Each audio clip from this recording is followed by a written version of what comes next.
त्रिभुवन दत्त कोई चीज नहीं है, त्रिभुवन दत्त कोई चीज नहीं है। त्रिभुवन दत्त कोई चीज नहीं है, ये आपका बयान है? हाँ, त्रिभुवन दत्त बेचारे अभी अब वो कुछ दिन पहले वो भी आए हैं। ये लोग तो बीएसपी से सब आए हैं। नमस्कार, मैं हूं हिमांशु त्रिपाठी, आप देख रहे हैं द अर्थ न्यूज इंडिया। सामने आप टीवी में एक बार नजर अगर दौड़ाएंगे तो दिखेगा कि प्रधानमंत्री भारत सरकार आज सुल्तानपुर पहुंचे हैं। एक्सप्रेसवे बनवाया था तो उन्होंने भी एक विमान उतारा था, तो ये पूरी सेना ही उतारने के लिए पूरा प्लान किया गया और एक प्रकार से इसको देखा जाए तो शक्ति प्रदर्शन का रूप दिया गया है। आज हमारे साथ रहेंगे समाजवादी युवजन सभा के जिला अध्यक्ष अंबेडकर नगर प्रद्युम्न यादव बबलू जी। सवेरे ये घर से बाहर निकलते हैं तो 3-4 पुलिसकर्मी इनके घर के सामने डंडा लेके खड़े मिलते हैं। तो यादव जी ने पूछा उनसे कि आप डंडा लेके क्यों खड़े हैं, तो उन्होंने बताया कि आप जो है हाउस अरेस्ट कर लिए गए हैं। तो उन्होंने कहा कि मैंने ऐसा क्या किया है कि हाउस अरेस्ट मुझे किया गया है। उस पर क्या प्रतिक्रिया रहती है यादव जी की, वो भी हम जानने की कोशिश करेंगे। क्यों किया गया इन्हें हाउस अरेस्ट, सबसे बड़ा मुद्दा आज का रहेगा हमारा। आज हमारे साथ रहेंगे कुंवर अरुण जी, पूर्व विधायक हैं विधानसभा आलापुर से और गद्दावर नेता रहे हैं, जनता के संपर्क में अब लगातार बने रहते हैं, समाजवादी नेता हैं। और आज हमारे साथ पैनल में वरिष्ठ पत्रकार प्रदीप पांडे जी भी रहेंगे। राय जानने की कोशिश करते हैं, बने रहिए द अर्थ न्यूज इंडिया के साथ।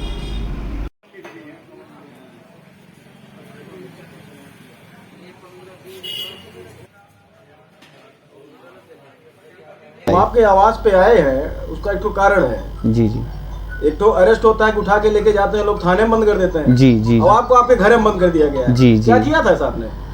देखिए, हमारे जो नेता हैं माननीय अखिलेश यादव जी, पूर्व मुख्यमंत्री उत्तर प्रदेश, उन्होंने आह्वान किया कि ये जो भारतीय जनता पार्टी सरकार है, जो संघी की सरकार है, ये समाजवादी पार्टी की ही योजनाओं का, समाजवादी पार्टी द्वारा किए गए कार्यों का और समाजवादी पार्टी द्वारा बनाई गई विचारधारा को अपना सिलापट लगा करके अपनी वाहवाही लूटना चाहती है।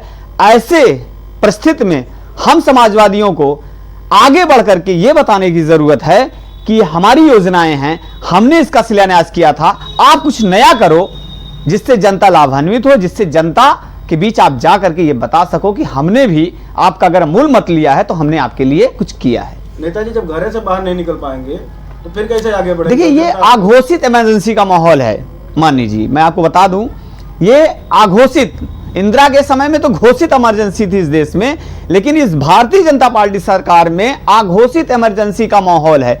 आप इनकी बात करोगे जो संविधान को नहीं मानते, डॉक्टर बी.आर. अंबेडकर की विचारधारा को में जिनको विश्वास नहीं, जो लोग संविधान के पन्नों की बात नहीं करते, वो मनुस्मृति में विश्वास रखने वाली बात करते हैं, तो ये कुछ भी कर सकते हैं। इनसे बात करना, इनसे तर्क करना मिथ्या है।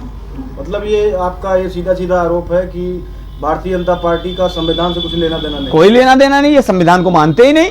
कैसे लगता है आपको हनन करते? अब भाई, जंतर मंतर में आपको पता होना चाहिए, जंतर मंतर में जो 5 लोगों ने संविधान को जलाया था, जिस पर नरेंद्र मोदी जी ने ट्वीट करके कहा था ये इस देश में काला इतिहास है, जो इस तरह की लोगों ने घटना की, उस मामले को नरेंद्र मोदी जी ने, देश के प्रधानमंत्री जी ने खेद व्यक्त किया था। तो आप जान लीजिए कि जिस देश में संविधान को जलाया जाता हो, वो देश के लोग संविधान को, उस देश की सरकार कैसे मानती है?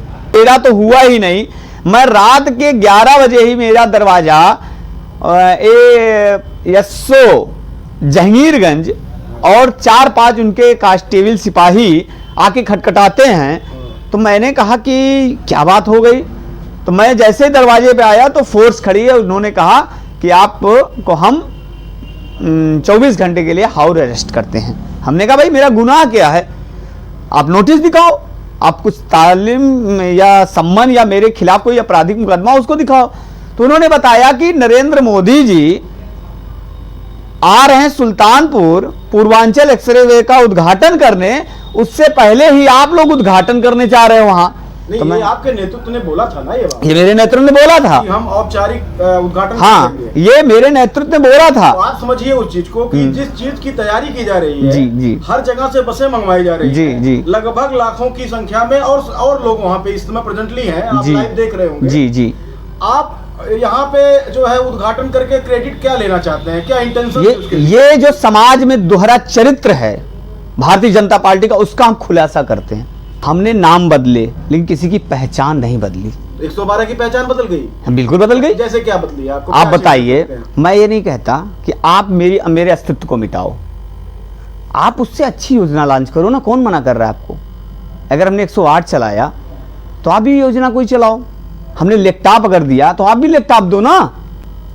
हमारी योजनाओं को आप खत्म करने की साजिश रचते हो। आप बताइए, 5 साल की सरकार बीतने जा रही माननीय योगी आदित्यनाथ की, कितने विश्वविद्यालय के उद्घाटन हुए, कितने कारखाने लघु उद्योग के खुले, कितनी चीनी मिलें खुली। हम मुद्दे पे शिक्षा की बात करना चाहते हैं जी।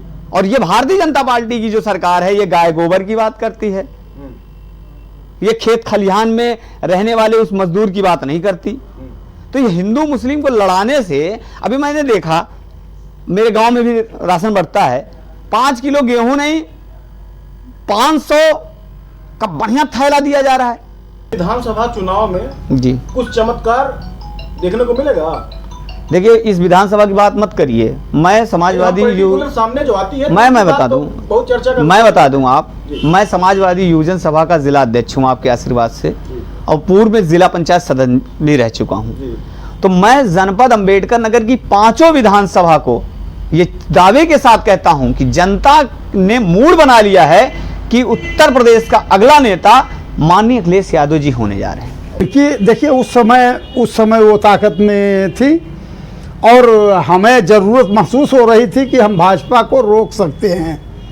बात इसकी है, हमारी पार्टी हमेशा से भाजपा के एंटी रही है और हम लोग कतई नहीं चाहते थे कि भाजपा दोबारा सत्ता में आए।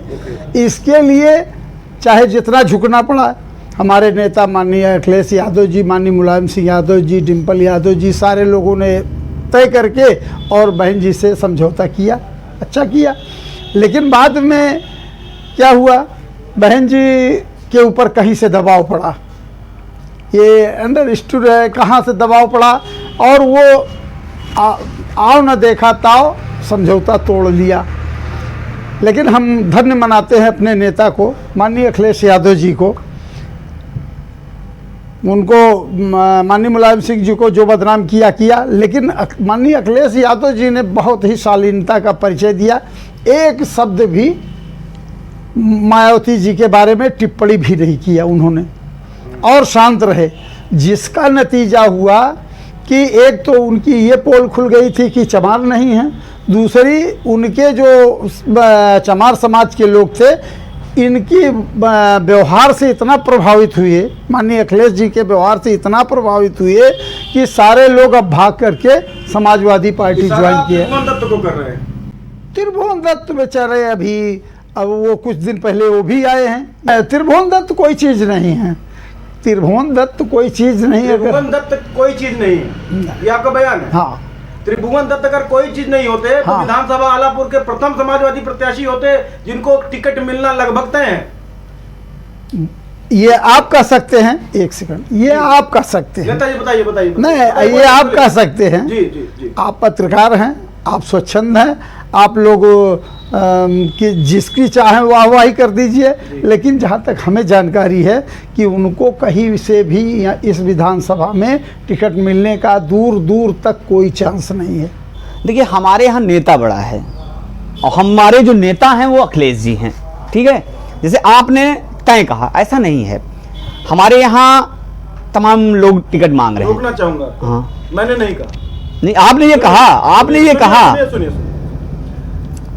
त्रिभुवन दत्त जी प्रचार जब जिस दिन से उन्होंने समाजवादी ज्वाइन किया है, अभी नेताजी ने ये कहा कि मायावती जी ने एक जाति विशेष को धोखा दे दिया। जी। त्रिभुवन दत्त जी ने भी एक जाति विशेष को धोखा देके समाजवादी टोपी पहन ली। जी, ठीक जी, यहाँ तक सही हूँ मैं? जी। उसके बाद जब से वो विधानसभा में घूम रहे हैं, विधानसभा में शायद त्रिभुवन दत्त कितने से ज्यादा कोई जनसंपर्क करता है, जो दिखता है विजुअलाइजेशन। जी। आप करते हैं, दिखाते नहीं, अलग की बात है, वो करते भी है, दिखाते भी। जी।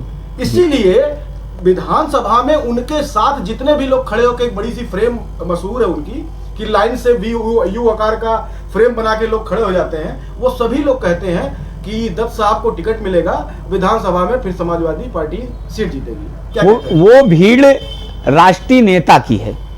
किसकी है?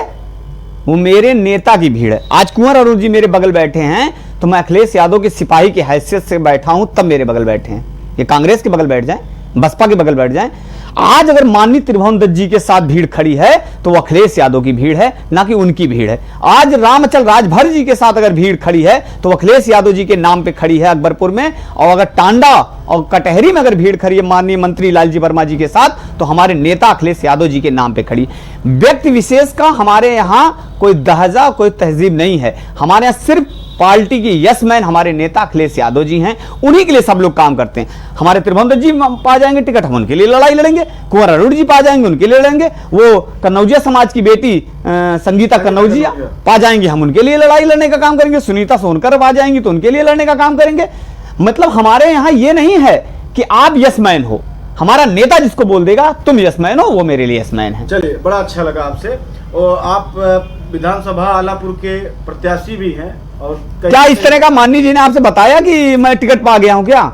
ऐसा तो कुछ कहा नहीं उन्होंने। त्रिभुवन दत्त जी तो इतने अच्छे नेता हैं हमारे कि वो तो कह रहे हैं कि हम मिशन को कराने आए, संविधान को बचाने आए हैं। तय होना, हाँ, पा जाना, इसमें फर्क है। तब वो चीज देखिए, ऐसा है लोकतंत्र में सबको वोट मांगने का अधिकार है जी। कोई अपने कहीं ना कहीं रात में सोते समय उसके दिमाग में ख्याल नहीं आता होगा टिकट हमको नहीं, बिल्कुल। अरे हमने क्या आप सोचते हैं कि हमको टिकट नहीं मिलेगा? ऐसा कहे हम सोचे नहीं सोचते हैं ना। मैं इसी पार्टी का मेरे रहा हूँ, हाँ। मैं किसी भी अतीत पार्टी का तो हूँ नहीं। हाँ। ये वही जनता दल है जिसका नाम आज सपा समाजवादी पार्टी है। हाँ। ये लोग तो बीएसपी से सब आए हैं, 2 टिकट बीएसपी पहले ही दे रहे हैं। चलिए, आप बीएसपी का नाम, आप सुनिए, बीएसपी का नाम आपने कहा तो मैं बीएसपी के नाम पे एक बात करता हूँ। मंत्री जी को उपेक्षित किया गया। अखिलेश यादव जी आए थे जिला अम्बेडकर नगर में ना, जितने भी लोग, सुनिए मैं बता रहा हूँ, ब्रेकिंग थी, सभी चैनलों ने, सभी अखबारों ने चलाया था। बहुजन समाज पार्टी से आए हुए मंत्रियों का नाम, आए हुए लोगों का नाम, आए हुए नेताओं का नाम अखिलेश यादव जी मन से बोल रहे थे। हाँ। और वही हाँ। जिंदगी भर समाजवादी पार्टी में अपना पूरा जीवन समर्पित कर देने वाले कहीं ना कहीं मन से उपेक्षित दिखे। नहीं, आप वो उसका मैटर समझ नहीं पाए। समझाइए। वो एकदम मुख्य गेट पे साफ साफ लिखा था कि राम अचल राजभर संघर्ष मोर्चा के तत्वाधान में। अक्सर चर्चा में एक विषय रहती है कि समाजवादी सरकार आएगी तो गुंडाई बढ़ जाएगी, समाजवादी नेता उग्र होते हैं, एक जाति विशेष की पार्टी है, एक समुदाय विशेष को प्रोटेक्ट करती है। क्या कहते हैं? आप किस समाज से आते हैं? हम अपने घर से आते हैं। नहीं, आप किस समाज से आते हैं? मानव समाज से आते हैं। मानव समाज से आते हैं। मानव समाज में कोई जात है ना आपकी? नहीं, कोई जाति नहीं। ऐसा कैसे है? ऐसा कैसे? नहीं, हम मानव समाज। नहीं, आप किस समाज से आते हैं? हम आज पहली बात तो आज जान लीजिए। हम ऐसे एथिक्स को मानते हैं कि we are homo sapiens now, हमने एस्टेब्लिश किया अपनी खोपड़ी को, इसीलिए हम परेशान हैं, जाति में चर्चा कर रहे हैं। ऐसा नहीं है। आपने जो जाति का एक ठप्पा लगाया, उसी मेथड को डॉक्टर राम मनोहर लोहिया ने तोड़ा, और उसी मेथड को हमारे नेता मुलायम सिंह यादव ने तोड़ा, और उसी मेथड को अखिलेश यादव ने तोड़ा। अब बताइए कैसे? सूबे में समाजवादी पार्टी की सरकार थी, बहुत गंभीरता से मैं बताऊंगा इस चीज को। सूबे में समाजवादी पार्टी की सरकार थी, लखनऊ के अभिषेक मिश्रा प्रोटोकॉल मंत्री थे। लेकिन जैसे ही मैं लखनऊ से निकलता था, मैं सोचता था हो सकता है अगली सरकार किसी जात विशेष की हो जाए, कोई जात विशेष का मंत्री हो। जैसे बाराबंकी में मैं घुसता था, ग्राम विकास मंत्री अरविंद सिंह गोप होते थे। ठीक, फिर मैं सोचता चले ठीक है, मैं आ जाता हूं फैजाबाद में, आपका जो अयोध्या के नाम से आज चर्चित है। वन विकास मंत्री तेज नारायण पांडे होते थे। ये समाजवादी पार्टी सरकार का आईना मैं बता रहा हूं। और वहीं पे ज्यादा जयशंकर पांडे को भी आपके आयोग का मेंबर बनाया गया था, चेयरमैन। फिर मैंने सोचा चलो ठीक है, अब हम थोड़ा बड़े लेते हैं बस्ती में। जब हम बस्ती में घुसते थे, पशुधन मंत्री राजकिशोर सिंह होते थे, वो क्षत्रिय समाज से थे। मैंने कहा चलो ठीक है। बस्ती के बाद आपका आता है सिद्धार्थनगर, नहीं गोंडा में पंडित सिंह रहा करते थे, स्वास्थ्य मंत्री रहा करते थे, कैबिनेट देखते थे, वो भी ठाकुर समाज से थे। माता प्रसाद पांडे विधानसभा अध्यक्ष थे। क्या थे? जिससे पूरी विधानसभा की मशीनरी चलती, जहां से विधानसभा का पूरा रूपरेखा पारित होती थी। लेकिन धन्यवाद देना चाहता हूं संघियों को, इन्होंने ठप्पा लगा दिया कि ये यादव की पार्टी है, जातिवाद की पार्टी है। आज भारतीय जनता पार्टी सरकार में बता दीजिए कितने बैकवर्ड को प्रतिनिधित्व कैबिनेट में दिया गया है, कितने यादव समाज के लोगों को मौका दिया गया। ये एक र्यूमर बनाया गया। राष्ट्रपति कौन है?